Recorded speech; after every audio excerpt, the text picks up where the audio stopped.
Ժողովի մեծարգո նախագահ, հարգելի գործընկերներ, ներկայացնեմ մարակ, թե ինչ փոփոխություններ են կատարել առաջինից երկրորդ ընթերցում ընկած ժամանակահատվածում։ Ըստ էության իմ առաջարկների հիման վրա երկու տեխնիկական շտկում է կատարվել, այսինքն տեխնիկական բնույթի փոփոխություն է կատարվել, որը այս պահին չեմ նշի, միայն կասեմ նաև, որ առաջարկներ է ներկայացվել Հայաստան խմբակցության կողմից եւ այդ առաջարկի վերաբերյալ նաև առաջին ընթերցման ժամանակ պարոն Մինասյանը բարձրաձայնել էր։ Ըստ էության վերջինս խոսում էր այն մասին, որ չնայած այն բանին, որ սահմանությամբ ամրագրված է նաև տնային կալանքի մեջ գտնվող անձանց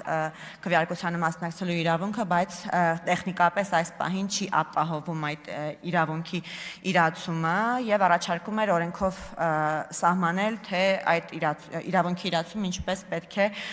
ըստ էության պետությունը ապահովի, հաշվի առնելով կարճ ժամանակը մինչև երկրորդ ընթերցում ընկած ժամանակահատվածում, մենք ստիպված եղանք առաջարկը մերժել, այսինքն օրենքում ամրագրել մի բան, որը դեռևս չի քննարկվել կառավարության կողմից,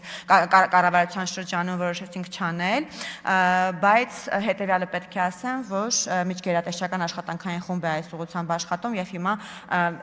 միջոցներ են փնտրում, թե ինչպես պետք է տեխնիկապես այդ իրավունքի իրացումը ապահովեն տնային կալանքի մեջ գտնվող անձանց։ Այսքանը հարգելի գործընկերներ, պետք է ասեմ, որ դրական եզրակացության արժանացավ նախագիծը եւ ես